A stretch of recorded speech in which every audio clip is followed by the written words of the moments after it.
She tightens the rope around his wrists and keeps her eyes on the knot. There's a bounty on Vance Mallory, and her license depends on delivering him alive. He doesn't plead. He doesn't mention the river. But Kit Rourke remembers it anyway. And by morning, remembering may take everything she's earned. She earned her badge the way most women don't, by being faster, harder, and less forgiving than any man who tried to take it from her. Kit Rourke doesn't miss. She doesn't hesitate, and she doesn't let memory interfere with duty. The man she's escorting is Vance Mallory. 15 years ago, he dragged her from a river that should have killed her, back when she had nothing, and he already had a past. The water had pulled her under, lungs burning, hands grasping nothing. Then his grip, his voice, his refusal to let go. He saved her and disappeared before she could thank him. Now she rides ahead of him, keeps her distance, and speaks only when duty demands it. Silence protects her. If she lets his voice reach her as memory instead of custody, she risks the badge, the bounty, and the life she fought to build. 3 days to the marshal's office, no towns worth stopping in. Just scrub, cold nights, and a man walking behind his own horse. On the second night, as the fire burns low, she realizes something that changes the ride completely. Vance Mallory isn't planning to run. If he's innocent, turning him in will end him. If he's lying, believing him will end her. Kit Rourke waits until he steps clear of the trees before she calls his name. He stops. Slow, hands loose at his sides. Wind moves the grass between them. Dust settles around his boots. "Turn around," she says. He does. When he sees her, he doesn't reach for anything. He doesn't smile. He just nods once, like this moment has been walking toward him for miles. She keeps the rifle steady. The leather strap bites into her shoulder. "You're early," he says. She doesn't answer. She steps closer and motions with the barrel. He turns, offers his wrists without being told. That costs her more than resistance would have. She loops the rope tight, tests the knot twice. Her hands don't shake. Vance Mallory stands quiet while she works. No begging, no questions. He smells of trail dust and cold water. When she finishes, she steps back, distance locked in place. "You know the charge," she says. "Murder," he replies. Calm. Plain. She waits for him to add something. He doesn't. They start walking. He keeps pace behind her horse, boots scuffing earth. She listens to his footsteps until she hates herself for it. At the creek crossing, she pauses. Water runs low but fast. The sound pulls at something old in her chest.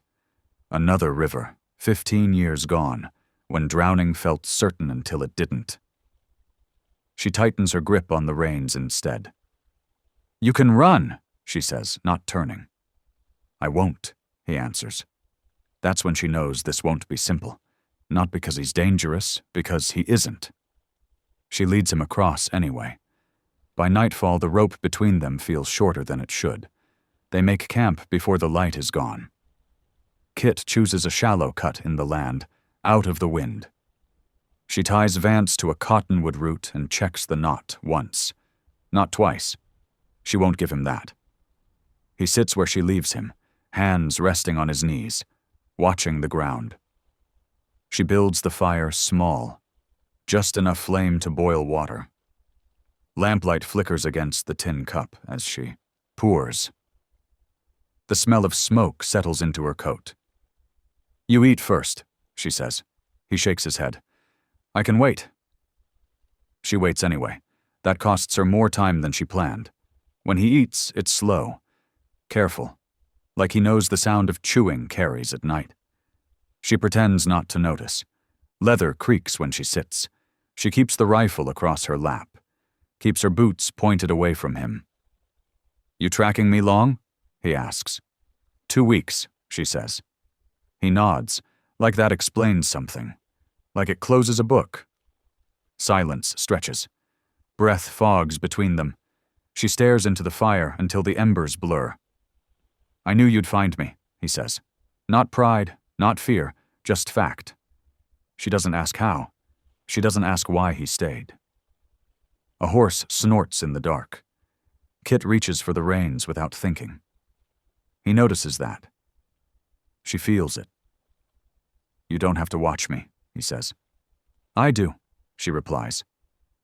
That's the truth she can afford. When she beds down, she keeps the rope looped around her wrist. Not because she expects him to run, because if he moves, she wants to feel it. The fire burns low.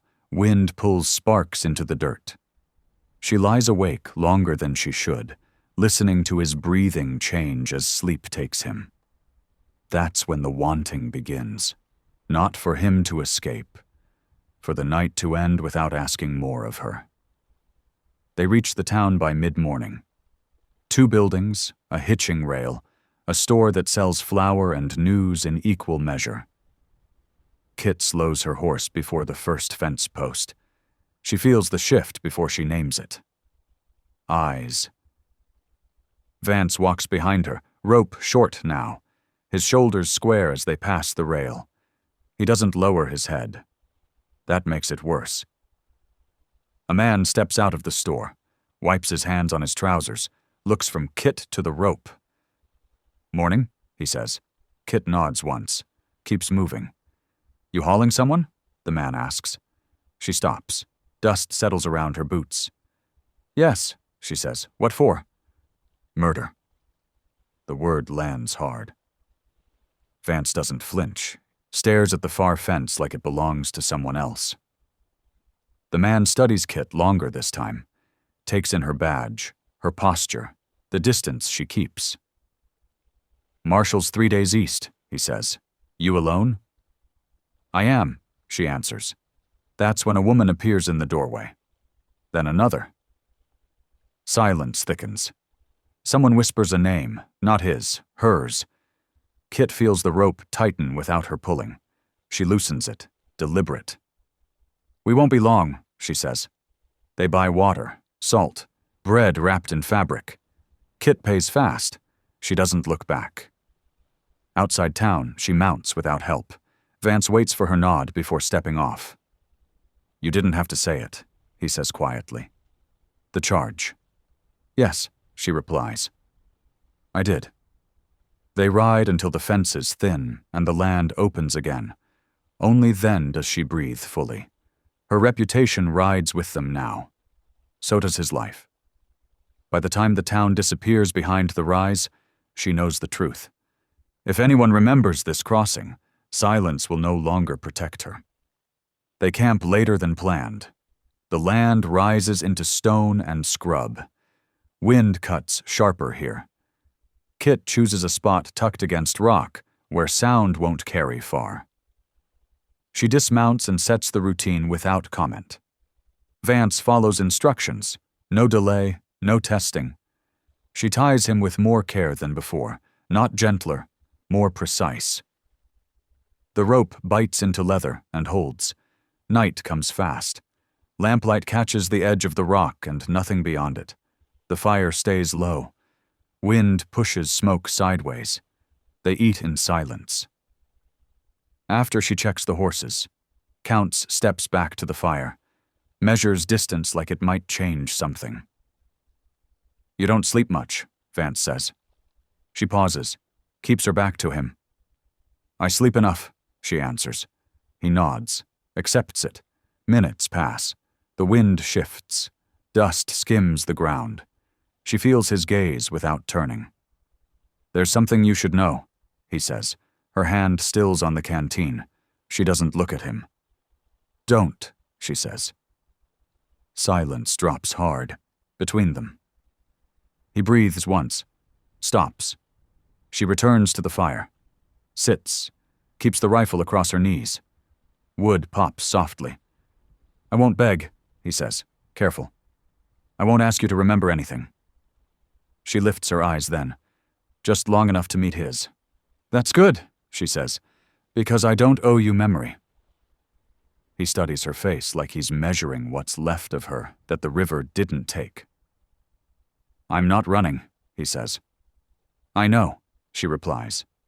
That's the truth neither of them can afford. When sleep finally comes, it's thin and broken. Wind moves the fabric of her bedroll. His breath changes and steadies again. The unsaid presses harder than rope ever could. By morning, she knows something has shifted. Not between them, inside her. They break camp before the sun clears the ridge. Kit keeps the routine tight. Coffee swallowed fast. Rope checked once. She mounts without looking back. The land slopes downward. Rock gives way to softer earth. Hoofprints hold longer here. Bort, midday, heat presses in. Wind dies. The silence changes shape. They stop at a stand of cottonwoods. Shade, thin but necessary. Kit ties the horses and sets her back to him while she drinks. Water runs down her wrist. She wipes it on her coat. "That night," Vance says, not loud, not careful either. "I didn't kill him." Her shoulders lock. She caps the canteen, sets it down slow. "I've heard that," she says. "I know." She turns then, keeps space between them, keeps her hands visible.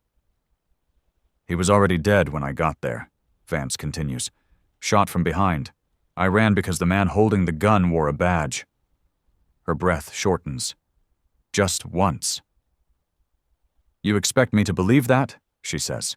"No," he replies. "I expect you to remember how I sound when I lie." That lands harder than accusation. She steps closer before she stops herself. Leather creaks. The rope between them tightens. "I don't owe you that," she says. "I didn't say you did." Silence follows, thick, unforgiving. She turns away first. That choice costs her more than facing him would have. When they ride again, the distance between them feels false, like something stretched thin on purpose. By late afternoon, she knows the truth is no longer the question. The question is whether believing him will cost more than delivering him ever could. They ride without speaking. The trail widens, then narrows again. Dust lifts and settles. Kit keeps her eyes forward and her pace steady. She does not look back to check on him. She already knows he's there. By mid-afternoon, they reach a split in the road. One track bends south towards the river flats, slower, hidden. The other runs east, hard-packed and open, straight to the marshal. Kit pulls the reins and stops. Vance halts behind her. The rope draws tight between them. He waits. She studies the ground. The marks left by other riders. The way the earth has been pressed flat by duty, not chance. "We go east," she says. He nods once. No protest. No relief. That should make it easier. It doesn't. They ride on. The sun lowers. Heat drains out of the land. Wind returns, sharp and dry. Fabric snaps against her legs as her horse moves. "You don't have to decide tonight," Vance says finally. She answers without turning. "I already did." That's the lie she can live with. They camp near a dry wash. Kit ties him and sets the fire small. Wood cracks once, then settles. She eats without appetite. He watches her hands as she works, says nothing. Later, as she checks the horses, she finds it. A scrap of cloth caught on a mesquite thorn. Dark with old blood. Not his. Too small. Too careful. Her breath catches. She holds the fabric between her fingers. The weave is fine. Store-bought. The kind a lawman would wear under his coat. She lets it go. When she returns to the fire, Vance looks up. "You found something," he says. "No," she replies. The word costs her more than truth would have. She lies down with the rifle close and her back to him. Sleep doesn't come. Because now silence isn't protecting her anymore. It's choosing for her. She wakes before the light. The fire has burned down to ash. Cold sits low on the ground. Kit stands and moves a few steps away, boots quiet on the earth. She breathes once, steady. Vance is already awake. He sits with his back straight, rope slack but present. He watches her without asking. That is the last mercy he offers. She saddles the horses. Leather creaks in the thin air. Buckles catch, then settle. She does not rush. She does not slow down either. When everything is ready, she walks back to him. "It's time," she says. He rises when she nods. No hesitation. No glance at the land. He turns his wrist so she can check the knot. She does. Once. The sun lifts over the ridge as they start east. They ride in silence. Wind moves through the grass. The world goes on as if nothing is ending. After a mile, Vance speaks. "I won't ask you to believe me." She keeps her eyes forward. "I just wanted you to know," he continues, "that pulling you out of that river was the only clean thing I ever did." Her jaw tightens. Breath shortens. She says nothing. The Marshall's Road comes into view before noon, hard-packed, traveled, final. Kit turns her horse toward it without pausing. That is the choice. Not because it is right, not because it is easy, because it is the one that costs her less to survive. By the time the town rises ahead of them, she already knows what she has lost. And she does not look back to see it. The jail smells of old wood and iron. Kit hands the papers across the desk without explanation. The marshal reads them slow, squints at the signature, nods once. That's enough. Vance stands where she leaves him, rope loose now, guard close. "You did right," the marshal says to her. She doesn't answer. The cell door opens. Hinges complain. Vance steps inside without being pushed. He turns once, just enough to look at her. She meets his eyes, keeps her face still. "If you're wrong," she says, voice low, "this ends here." He studies her, like he always has. Not asking. Not reaching. "I know," he replies. The door shuts. Wood meets wood. The sound carries. Kit waits, not for him, for herself. The marshal counts out the bounty. Coins clink, paper slides. He pushes it toward her. She doesn't take it at first. When she does, her fingers don't tremble. That feels worse. Outside, the street is busy enough to disappear in. Footsteps pass. Fabric brushes by. Life moves forward without noticing what just stayed behind. She mounts her horse alone. The jail window is small, high. She does not look up at it. Riding out, she keeps her pace steady. No urgency, no delay. This is the price of order. You do the job. You live with what remains. By the time the town drops away, the weight settles fully. She has done everything required of her, and nothing she wanted. Kit rides east until the land flattens and the road widens. She does not hurry. She does not stop either. The horse settles into a steady pace. Like it, knows this part of the trail by heart. By late afternoon, she reaches the crossing where the road splits again. One branch leads toward new contracts, towns that will ask fewer questions now. The other curves back toward the jail. She slows there. Wind moves dust across her boots. Fabric pulls at her coat. She studies the ground like it might offer instruction. It doesn't. She turns her horse toward the open road. The days that follow arrange themselves into routine.